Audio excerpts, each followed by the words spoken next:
previously you studied about micro environmental factors. What are environmental factors?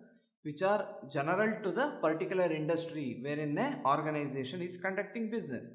So now we will have a look at the macro environmental factors. So first of all, what are macro environmental factors?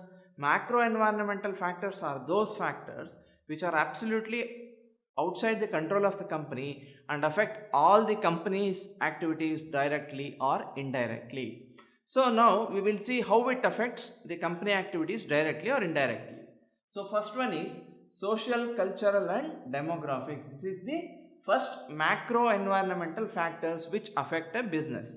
So you can say social, cultural and demographics. As I gave you the example yesterday, sari may be accepted in India but may not be very well accepted as a dress in Western Europe or US or North America. So this is the social and cultural factors. What is demography? Demography means study of population, in which age group they are in. Okay, which age group constitutes the maximum amount of the population. Why is this important? So let's suppose in India actually the young population is more, under 35 is more than 60% as of today. So when you have such an young population, you can obviously have an increased demand for cars, because young people want to move on, want to move up the social ladder, and they want to buy fancier cars, fancier bikes, etc. So in a country with demographics like India, consumer behavior changes, okay, changes for the better or for the worse. So what is the next factor? Technology. Okay, suppose you made landline phones for communication, and there was an advent of mobile telephony. So you will very well know that landline phones are almost obsolete today, in the sense it is only used in the offices. Most of the homes use only mobile phones.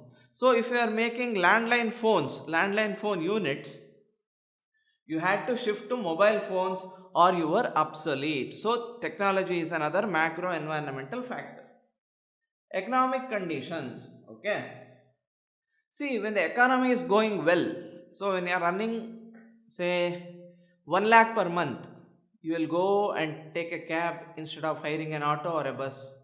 Maybe you will buy a new car. Okay, maybe you will buy a new car in the higher end. Okay, but when the economic conditions are not so good, the consumer behavior changes drastically. So when there is a question of survival, some products don't sell that well as like they did in the boom cycle of the economy.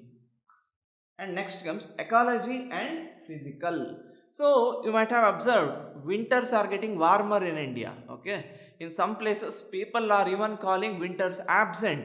So if you made cold creams, chances are, due to ecology and physical environmental changes, your business may not be doing very well. So when you study these factors, you will either shift to products which are in demand by the consumer. So ecology and physical factors, an example being global warming, is a macro environmental factor which is beyond the control of the organization. So next comes political and legal changes. So let's take an example. You had a plastic cover manufacturing factory in Mysore. Okay, just about 2 years ago, you had invested 2 crores. Okay, 2 crore rupees in that plant, and your plant was running all right. So all of a sudden, government said plastic is polluting the environment, and you have to switch to paper bags. This is a macro environmental factor, which is political and legal uncertainty, which has a bearing on the business.